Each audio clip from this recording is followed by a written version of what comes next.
They were nobodies. Fishermen, a tax collector, a political radical. Working-class guys from a backwater province that Rome barely acknowledged existed. None of them had money, influence, or connections. The religious establishment didn't take them seriously. The Roman Empire didn't even know their names. And then everything changed.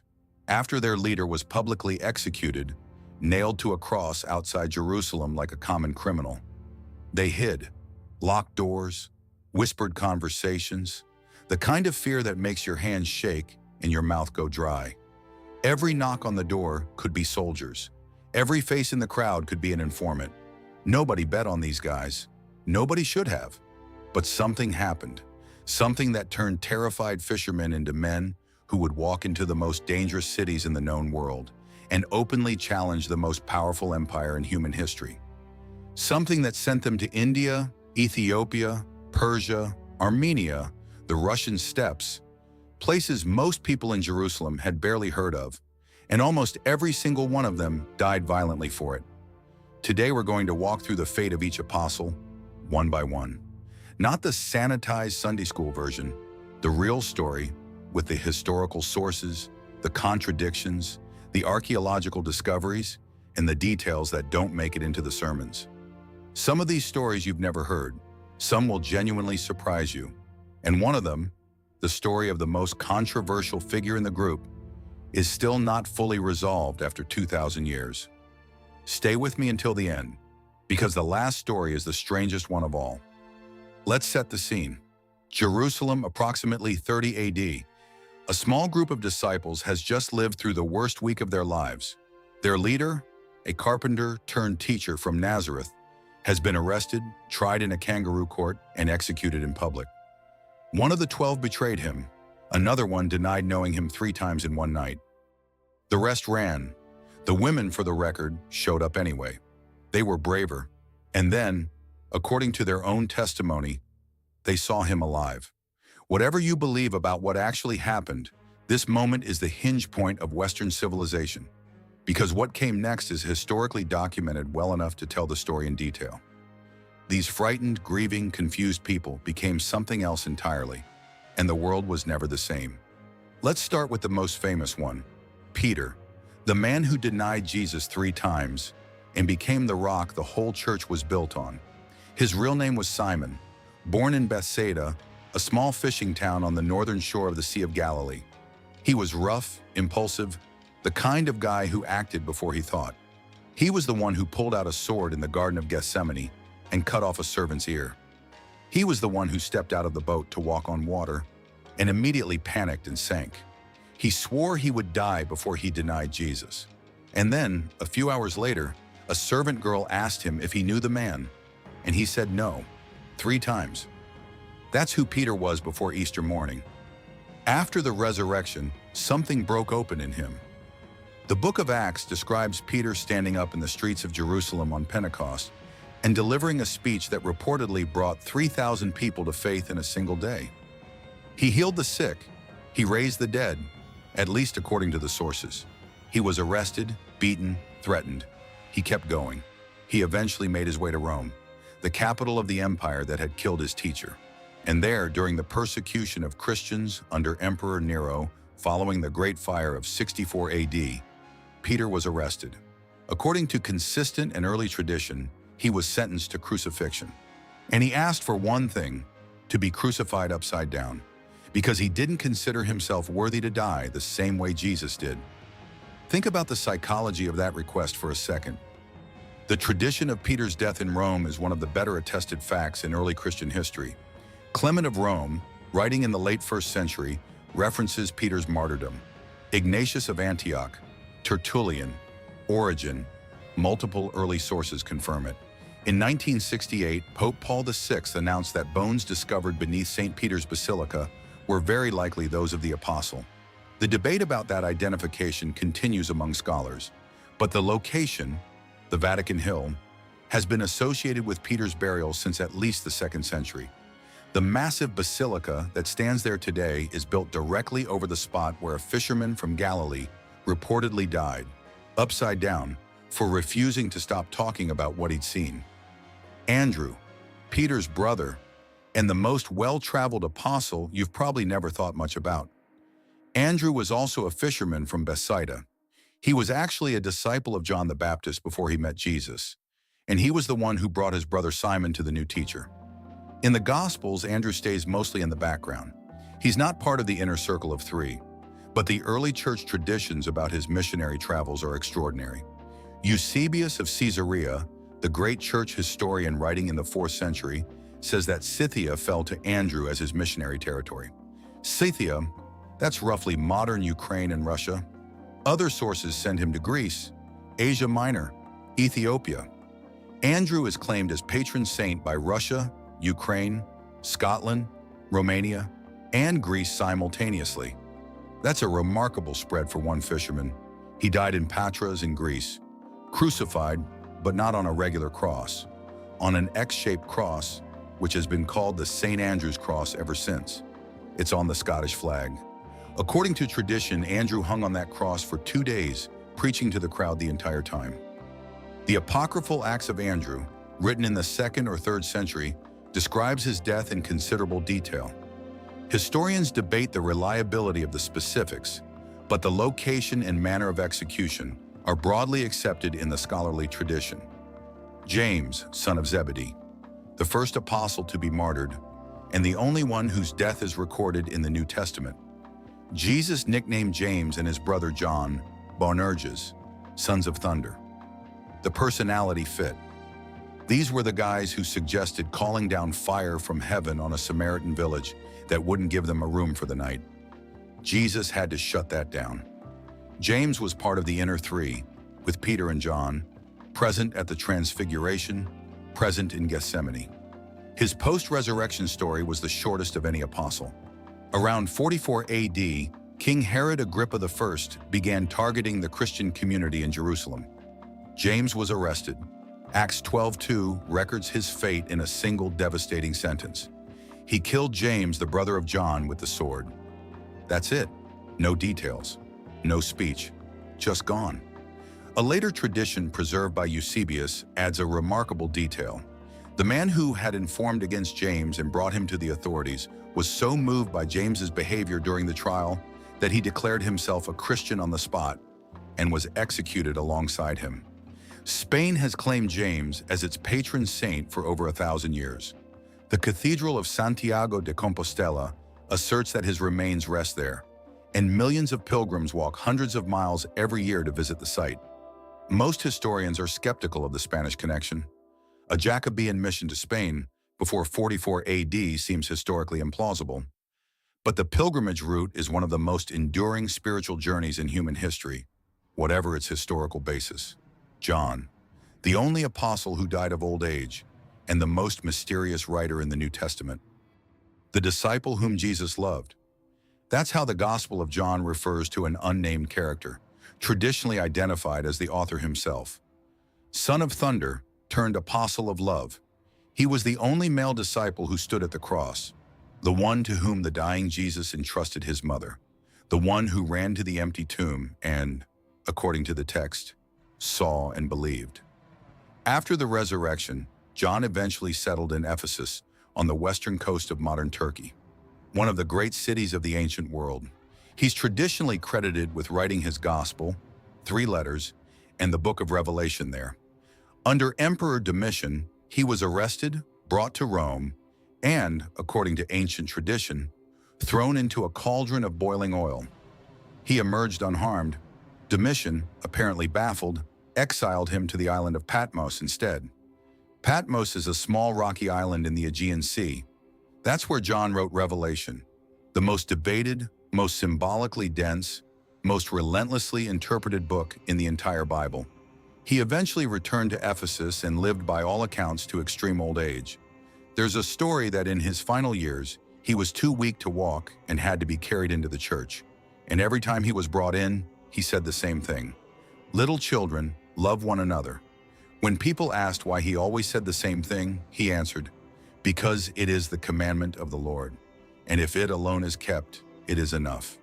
He died peacefully in Ephesus, probably around the end of the 1st century or the beginning of the 2nd. The ruins of the great basilica built over his tomb in the 6th century are still there today. Philip, the philosophical apostle, and a martyr in a very unexpected location. Philip came from Bethsaida, same hometown as Peter and Andrew. In John's Gospel, when some Greeks want to see Jesus, they come to Philip first. He seems to be the natural bridge between cultures. At the Last Supper, he asked Jesus, "Lord, show us the Father, and it is enough for us." Jesus answers, "Have I been with you so long, and you still do not know me, Philip?" After the resurrection, tradition sends Philip to Greece, Syria, and, most importantly, to Hierapolis in Phrygia, modern Turkey. That's where he died. The sources disagree on exactly how. Some say crucified upside down, others describe suspension from a pole by the ankles. The details are murky. Here's where it gets interesting. In 2011, Italian archaeologists working at Hierapolis announced they had found Philip's tomb. A 4th century church built over the burial site was discovered approximately 130 feet from where researchers had previously assumed the tomb was located. The excavations are ongoing, and the claim is still being evaluated, but it generated significant academic excitement. Bartholomew, also known as Nathaniel, the apostle who reportedly made it to India. When Philip first told Nathaniel about Jesus of Nazareth, Nathaniel's response was blunt. "Can anything good come out of Nazareth?" But when he actually met Jesus, he immediately said, "Rabbi, you are the Son of God. You are the King of Israel." Jesus told him, "Because I said to you, I saw you under the fig tree. You believed? You will see greater things than these." The traditions about Bartholomew's missionary travels are geographically wide. Armenia, India, Arabia, Ethiopia. Different sources send him different directions. The Armenian Apostolic Church venerates him as one of its founders and claims he was martyred on Armenian soil. The manner of his death in the tradition is particularly horrifying.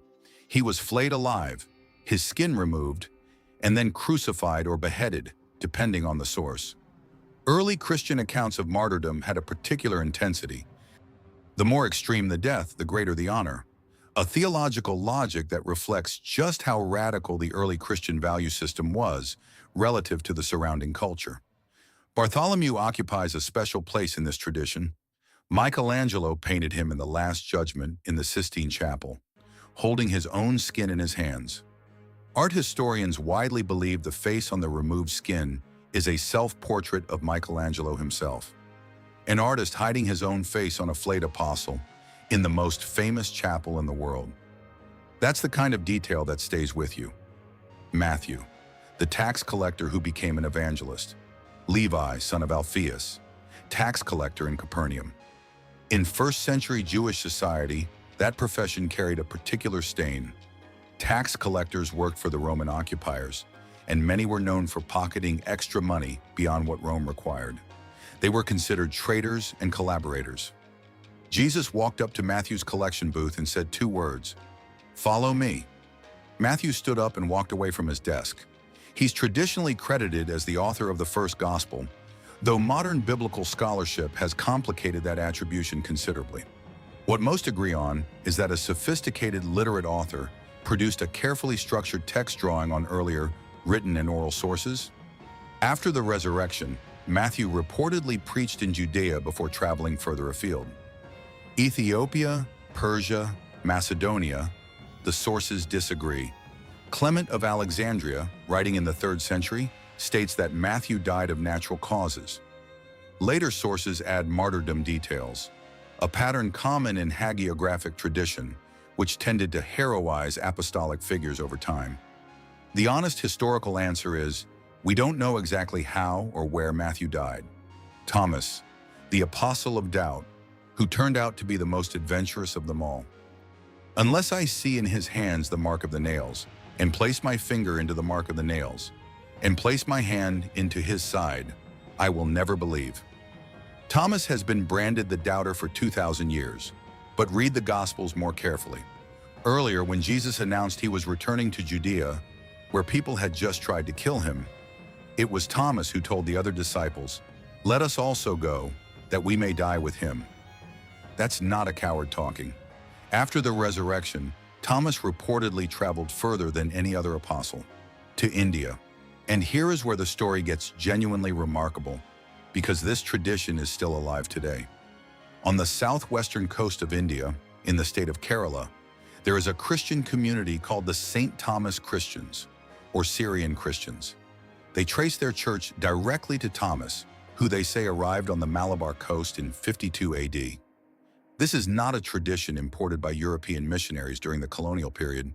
When Portuguese explorer Vasco da Gama landed in India in 1498, he discovered a Christian community already there, with its own ancient practices, its own bishops, and its liturgy in Syriac. The Portuguese were stunned. Modern historians take this tradition seriously. Trade routes between the Middle East and India were well established in the 1st century. Jewish merchant communities existed on the Indian coast. The journey was geographically possible. Thomas was killed in India, according to the tradition, run through with a spear. The location is identified as Mylapore, now a neighborhood in Chennai. The Cathedral of San Thome stands over his supposed tomb today. Portions of his relics were eventually brought to Edessa, then to the island of Chios, and finally to the Italian city of Ortona, where they remain. If you're finding this video genuinely fascinating, hit that subscribe button right now. We cover early Christian history, biblical archaeology, and the untold stories behind the texts that shaped Western civilization. Every week we go deep. Tap the bell so you don't miss the next one. James the Lesser, son of Alphaeus, the invisible apostle. Almost nothing is known about him with historical confidence. He appears in the apostle lists, barely appears in the gospel narratives, and almost disappears entirely from post-resurrection history. Tradition sometimes identifies him with James, the brother of the Lord, who led the Jerusalem church. But most modern scholars consider these two different people. The traditions about James the Lesser are particularly uncertain. Persia, Egypt, Jerusalem itself are mentioned in different sources. The manner of his death varies wildly: crucifixion, clubbing, being sawed in two. This is one of those cases where the historical record has essentially dissolved into legend. We simply don't know. Simon the Zealot, the revolutionary who became an apostle. His title, the Zealot, indicates membership in or sympathy with the Zealot movement, a Jewish nationalist faction that advocated armed resistance to Roman occupation. These were the guys who believed violence was a legitimate response to imperial domination. They were not wrong to be angry. Rome's occupation of Judea was brutal and humiliating. The fact that Jesus' inner circle included both Simon the Zealot and Matthew the tax collector, a nationalist and a collaborator, men who represented diametrically opposed responses to Roman rule, says something profound about the nature of the community Jesus was building. It's hard to imagine two people who should have hated each other more, sitting at the same table.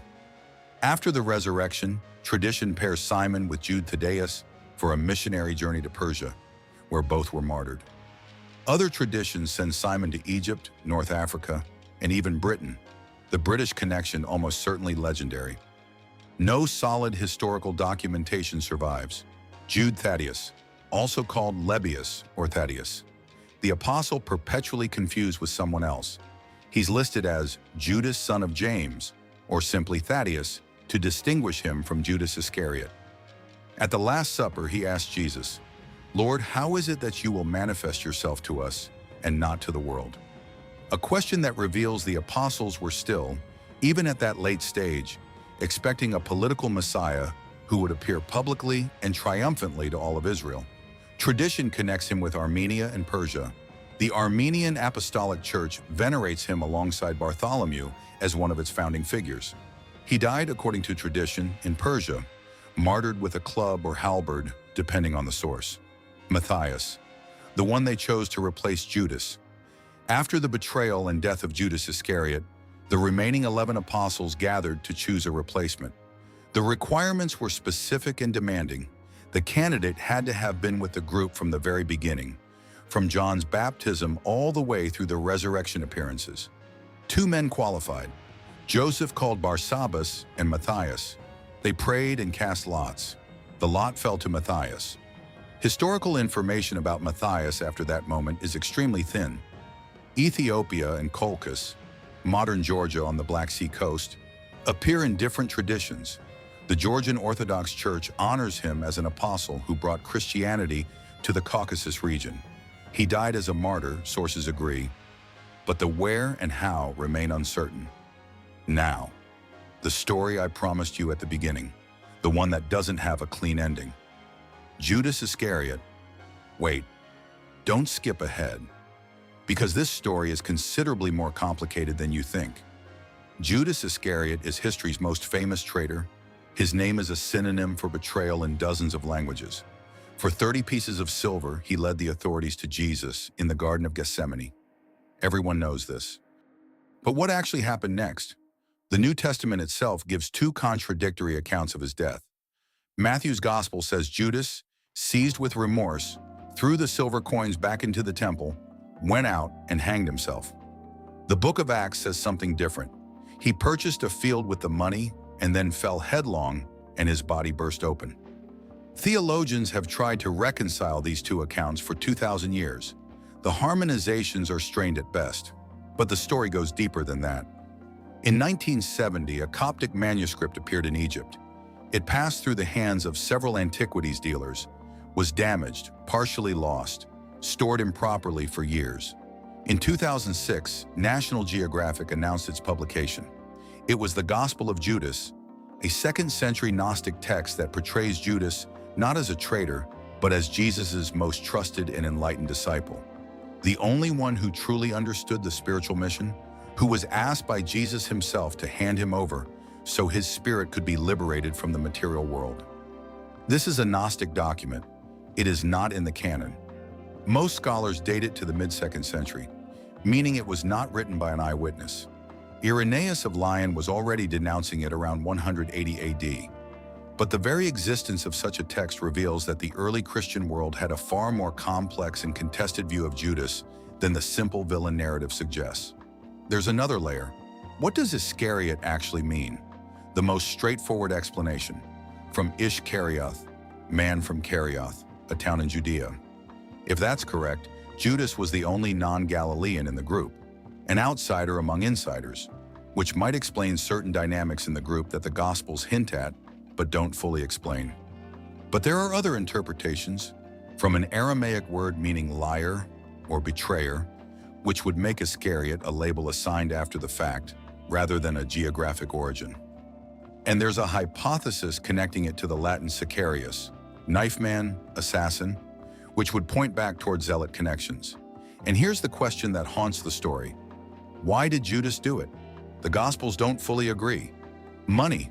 30 pieces of silver was not a massive sum. Disillusionment. Had he expected a revolutionary political messiah and been disappointed by Jesus' refusal to lead an armed uprising? A calculated attempt to force Jesus' hand, to trigger a confrontation that would force Jesus to reveal his power? The texts give us fragments, not answers. We don't know who Judas was before he joined the group. We don't know his real motivation. We don't know exactly what he told the authorities. Jesus was appearing publicly in Jerusalem. He didn't need to be tracked down. What Judas likely provided was the location of a private place, the garden, where an arrest could happen away from the crowds without sparking a riot. And we don't know with certainty what happened to him after.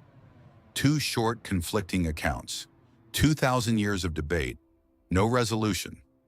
Now let's step back and look at the full picture. 12 men, or 11 depending on how you count, plus Matthias chosen later, plus Paul, the man who never met Jesus during his lifetime, but who wrote most of the New Testament and became arguably the most influential of all. Paul is a separate story for a separate video. What is genuinely striking about the apostles, taken as a whole? First, the geography. These men spread out from Jerusalem with a breadth that is historically astonishing.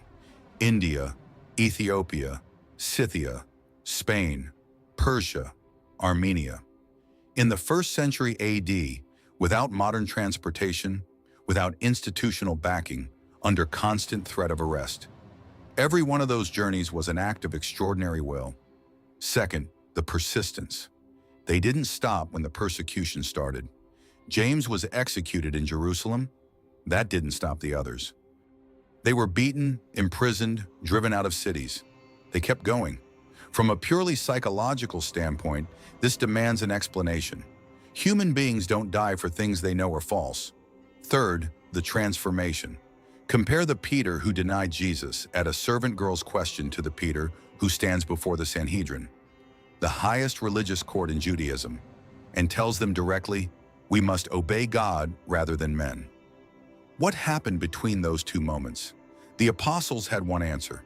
Historians and scholars have debated it ever since. There are several frameworks for understanding the origins of the Christian movement.